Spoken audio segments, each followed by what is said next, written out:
I am a soul blazer. I change lives, I touch people's souls, and I open them up. I teach people how to be present and to be in their authentic soul. Do you guys know what imposters are? These untrained imposters, they reside on the stage of our brain, and they're trying to control us. But usually what happens is they make things worse. But the good news is that we can control them. We could take over and we could teach them to work for us instead of against us.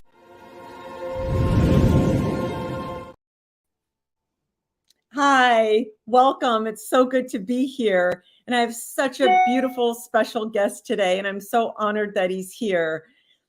Today, we're going to be talking about happiness. In our pursuit of a meaningful and joyful life, happiness plays a central role. Today, we delve into the fascinating topic of happiness with Dr. Narang, a renowned expert on well-being, a man of happiness and serenity. He's the man of the moment, a global happiness leader, international speaker. He is Joy Man, founder of 𝒂𝒊𝒏𝒈 Foundation. So join us as we explore the secrets, the science, and personal insights behind finding true happiness. Welcome, Dr. Narang. Thank you. Namaste. Thank you. Yes. So the first question I want to ask you is, how do you define happiness, and why is it a universal quest? You see, happiness, in my view, is a human being's innate nature. Innate nature. It is a deep sense of flourishing that arises from an exceptionally healthy mind. It is not a mere pleasurable feeling, a fleeting emotion, or a mood, but happiness is an optimal state of mind. You see, in this world, have you seen any tree or any stone or any bird or animal unhappy? I have not seen. I have seen only human beings who are always, mostly, they are unhappy. Happiness is purging of mental toxins such as hatred, greed, and obsession that literally poison our mind. Happiness is about learning how to put things in perspective and reduce the gap between appearances and reality. Happiness is bringing right, understanding, and wisdom and truths in life. So, as I said, there are 4 categories of life in this world. First one is stone. Stone has existence. Then comes vegetation. Vegetation has existence. It has life also. If you see a plant or tree, it has life also. And it has existence. Then if we see another kingdom, animal kingdom, you can see the birds have life, the animals have life, they have existence. They have little knowledge also. So the difference between all these 3 and the human beings, the kingdom of human beings, has existence, life, knowledge, that is wisdom, and 4th most important things, they are different from all these categories of stone, animals, and vegetation, that thing is bliss, ananda. So the human beings are born out of ananda, out of happiness, out of love. We are not born out of frustration or any kind of obsession. But when you enter this world, although you came with a beautiful, noble, pure heart, but this world starts giving you the mind, and that mind is the culprit which makes you unhappy in your life. So, in my view, if I define happiness in one line, it is the innate nature of human being, just like love, generosity, and compassion.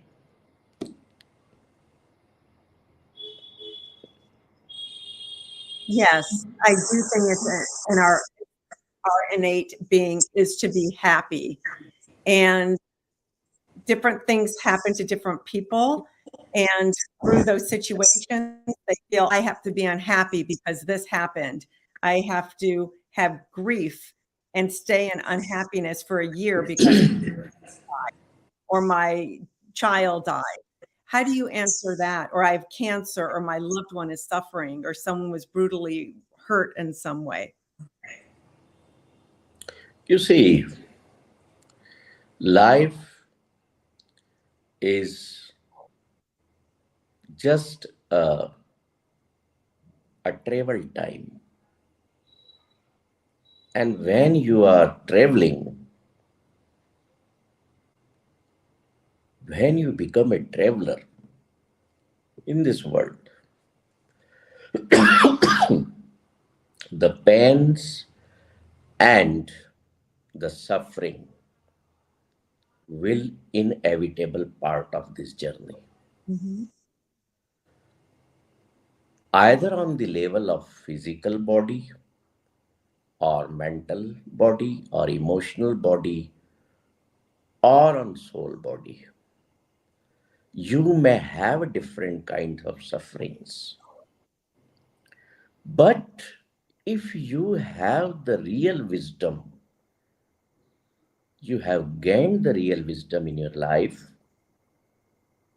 you know the truths and realities of life. If you know who you are, who is that element within you due to which you are alive, you can make your this journey very optimal, very smooth, and a journey of happiness. Because the understanding of life, sublime understanding of life, is necessary to have with you always. And I tell people very clearly, I teach people, I never teach people life. I teach them the death. When you teach someone the death, then that person who has taken the education of death lives his or her life joyfully. Because then he or she understands, I'm here for some time on this beautiful planet, and I am here on this planet on vacations. God gave me some time. Go, my child, on this earth and enjoy the vacations. But when the problem arises, when you come to this world, you get the mind from this world, and you forget for what you have come to this world. You are trapped in your relations, you are trapped in the world for materials, you are trapped, imprisoned in so many things that you forget what is your individual mission Yes, in absolutely. this life. Yeah, living in Los We all have, the 800 billion people, we all have an individual purpose. And you don't know the purpose because you have not met yet to your soul. Your soul has come for a purpose to fulfill through your this body and mind. So we must know the purpose or the reason why we are here in this world. Yes, absolutely. I live in Los Angeles where it's very materialistic. And so many of the people I've worked with in the film and television industry and music industry, I guess, a few of them, they share with me later, now in their later years, 60s or 70s, of how they miss this and how they miss that in life because they just worked morning till night to get more money. They said they're on a cliff. And then if they make 20 million, that person's making 50 million. So they have to work hours a day to make that money. And that money, it's not good enough. They have 3 cars and 10 cars and 15 cars. They said none of that made them happier. But this one's faster. This one's a different color. This one's, whatever. So the people must know now that Yes. every car has 4 wheels only. Yes. Then Yes. 4 wheels, you can change the colors, no issues, no problems. But the basic thing is you must know the purpose of that vehicle, why need that vehicle. So in this material world, we are entrapped. Yes, and it brings unhappiness because they're Yes. searching for it in the wrong way. They're not going for the wisdom. They're going for the quick fix, the toy, the shiny object. And when you see people get that in a session or get that in their life, and when it's too late, it's very sad. And when they still have a chance, it's just such a great feeling to get this on their deathbed. So I really love the work you're doing. It is so powerful. Do you mind if I ask you to share your story a minute? Because you're not just talking about happiness. Someone would say, well, I had a child that died. I had, cancer. I lost my spouse. So I can't be happy. You don't know what it's like to X, Y, or Z. So can you share a little bit that you have been through stuff and you still choose happiness because you understand that we're, souls here. We're souls first. Actually, the every human being on this earth has is a story. The life of every human being on this earth is a story. I have also a story. I lost my son, my wife, my daughter. Hmm. But that day when I lost my daughter, the third death in my own life, then I was alone and I was thinking about why me? Why all these deaths of my loved ones? And now, what is the purpose of my life remaining to fulfill? Two avenues were there ahead of me. One was telling me, oh man, for what you will live now, for whom you will going to earn, finish your life. Or the second avenue was to find out the meaning of the life. So I tried to follow the path of the second one to find out my purpose in life and why those people came in my life in 11 years of span, to whom I lost all the three. So I found the purpose of my life. The purpose of my life, which I found, was to know the meaning through which I can live this life beautifully and happily. I found when those three were not in my life, I was happy. When they came in my life one by one, I was happy. But when they left me,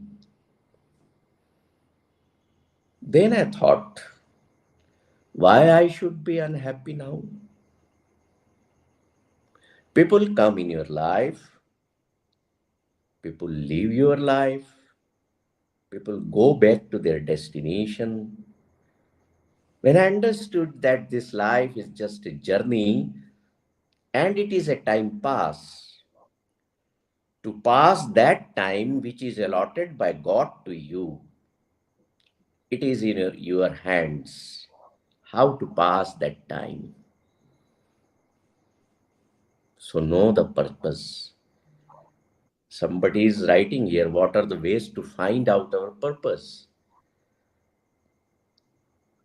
Meet your soul, the element through which you are living, you are alive in this world.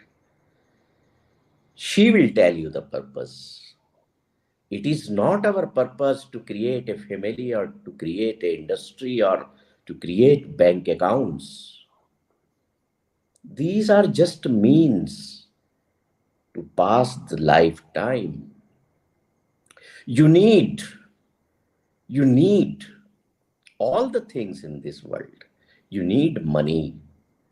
You need family. You need friends. You need work. Everything. And it should be your passion. But why you don't think about other than passion regarding this passion and compassion? We must have a feeling of compassion towards ourselves and towards others. When you have purpose, I got my purpose. Okay, I have to live happily, even I have lost my family members. Because I came to know my real family. That was my biological family, and there is another family also, which is the real family, and that is the spiritual family. My guru gave me that spiritual family where he says, one Lord is your spouse. Please understand this. I am sorry, I have some cough problem today. One Lord is your spouse. True love is your son. Patience is your daughter. Intellect is your friend. Humbleness is your sister. Compassion is your mother. And forgiveness is also your mother. Contentment is your father. And humility, humbleness is your brother. So we must have these two families with us. One is your biological family, which you created. And second one is your own real family, your very individual, soulful family, which must include forgiveness as your mother, compassion as your sister, contentment as your father, patience as your daughter, and so on. When I found this family, I I was joyful. I was feeling blessed because I found my real family. Family you created. And my dear one, what you create will finish one day in front of your eyes or in front of others. Nothing is permanent. When you know the impermanence nature of life and the world, you cannot be unhappy in your life. For example, if your loved one passes away, you will accept with higher wisdom that it is the nature of life. And anyone who was my companion in that period of time of my life was just like a small period of journey when we travel through flight or in a train.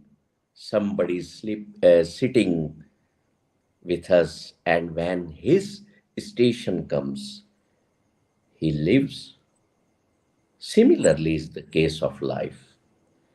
So when you have this deep understanding of wisdom, the truth of life, and you have a meaningful life, then irrespective of sufferings, pains, losses, any kind of losses, you will not be influenced with all these things.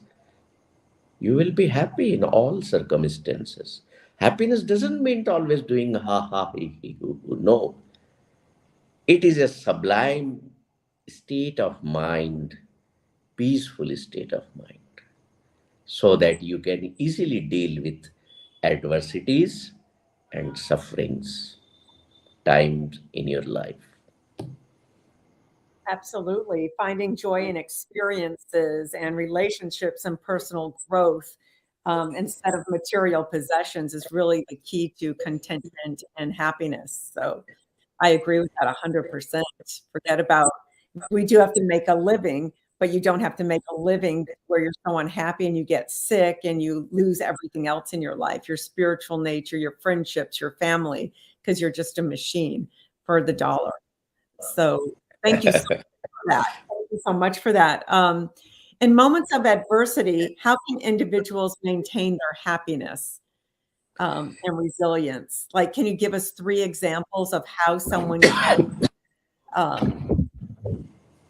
work through it? Because you worked through it, but how did you do it? You're an exceptional person who has lived your whole life this way. For someone who's led a more materialistic life, who hasn't practiced spirituality, and they're just saying, my life is falling apart. I'm so lonely. I'm in debt. I don't know where to begin. How can that person find their core happiness? And I am not asking to be away from material world or from enjoying the materials. You can enjoy all these things because you have come to this world. Mhm. You can enjoy everything and you must, but never chase anything. You know, Yes, that's it. That's it. Never chase anything. never chase anything. Never seek happiness in the physical world or in the material world. One must always manifest happiness through within us. Because we if we manifest happiness through within us, then that will be the eternal happiness, that will be the long lasting, and that will be the real joy. But the thing is that our minds always focuses on the temporary things, the unreal things. We never think, if have come in this world, you never think that you have to leave this place, because this life is a journey from mother's womb to another mother's tomb. Yes. So the period between these two wombs is life, and adversities, difficult times, suffering will follow you. And these follow you because you chase the shade of a tree. You always want to have the shade of a tree, but you know that the shade of the tree is not permanent, it always changes. But you don't want to accept the changes, you don't want to accept the impermanence nature of life, and you consider adversity also as a permanent thing. No, it is temporary thing. The things comes, good things comes, goes, bad thing comes, goes. It is the cycle of life. The problem we have created in the world, that if I say this life is a circle and the center point is the power point, the center of power of life, where the soul resides, and the outer on the outer periphery of that circle resides our worldly expectations, aspirations. That is a life circle of a happy people. But the problem, what has happened, is that on the center point of that life circle, we have put our aspirations, expectations, and the material world. And where the soul has gone, the soul has gone on the outer periphery of the life circle. So that is the reason of unhappiness in the life of people. So bring back your soul on the center power position of the life circle. Then you will become an epitome of happiness.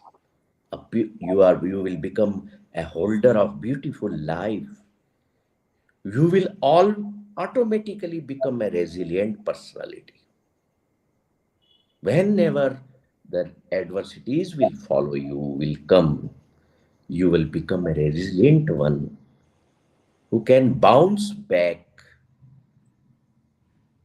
towards the joyful life, because the nature of your soul is always joyful. Why? Because you are born out of joy. Soul in any condition will bring you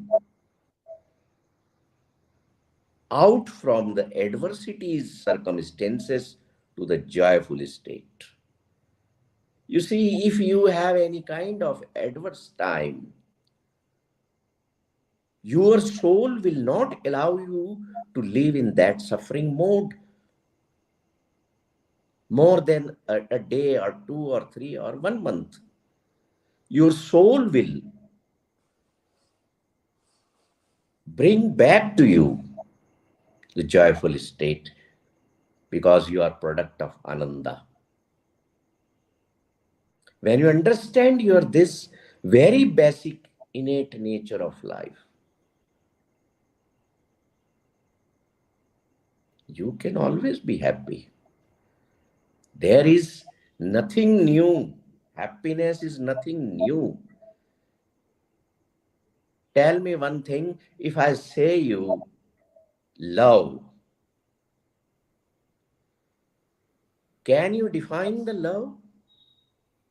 Nobody can define the love. Nobody can define the happiness. Nobody can define even the suffering. Because these are all the nature's emotions and feelings. I'm very surprised to see in the world that I meet so many people daily. I'm very surprised to see how you can say that I am unhappy. Just ask your soul, ask your mind, ask your heart. Are they unhappy? Now, in this world, you are comparing with people, you are not cooperating with people, you are chasing the things, you are in the circle of diminishing your own self. Then, how you can be happy in life? Yeah. In closing, I want to just close it with gratitude. So gratitude is such a powerful tool for happiness. By appreciating what we have, we shift our focus from scarcity to abundance, fostering contentment and joy. So can you tell us what role gratitude plays in achieving and assist Happiness talks the in language happiness? of happiness talks the language of gratitude. This is the biggest language of happiness. Yes, I agree. Millions of millions people lack what you have. I repeat, millions people lack what you have.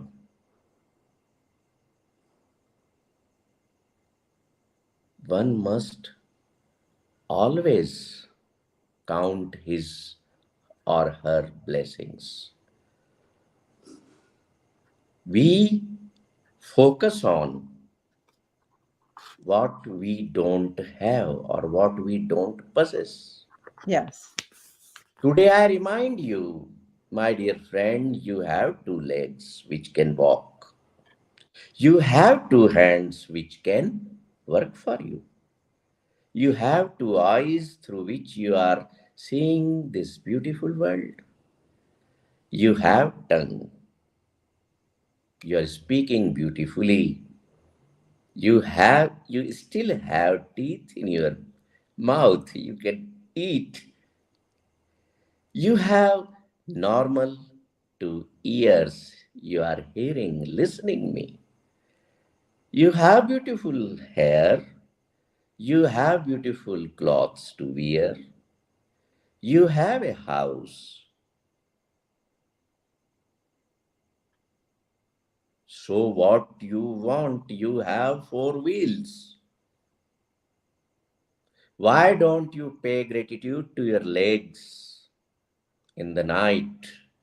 Oh, my dear legs, you did wonderful job for today for me. You took from here to there. I walked on your abilities. I used your abilities. Mm-hmm. My dear hands, I am grateful. You work for me. You help when I take bath. You help me when I eat something. You nourish my body, you take care of my body, you take care of everything. So, first, pay gratitude to your body and its organs. All the organs in a cooperative society way Yes. are working to keep you fit, healthy. So, why don't you pay the gratitude to your organs? Oh, my dear heart, oh, my dear kidneys, oh, my dear liver, oh, my dear brain. Hmm? So much, Dr. Narang. That is so insightful. That is so true. Such a simple thing to do. Just, I'm alive. You wake up in the morning. Everyone doesn't wake up in the morning. Just, I have another Yes, day to yes, explore. That's, yes. it's as simple as that. And if we could get to the core of that, that's what life is about.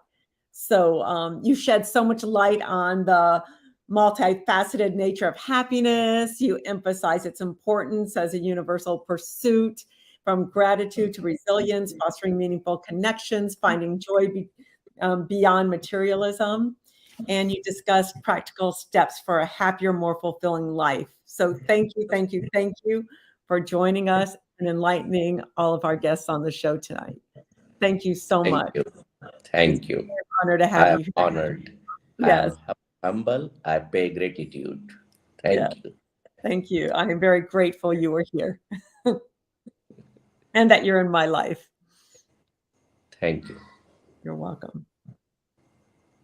I'm Lisa Haisha, creator of SoulBlazing. I hack how you can change the negative thoughts in your head that hold you back. I call them imposters. I introduce you to them, teach you how to befriend them, and co-create with them, releasing old negative narratives. As a keynote speaker at your next event, I'll help your team turn into master communicators with more camaraderie, which brings more efficiency and growth to your organization. So join me and make shift happen.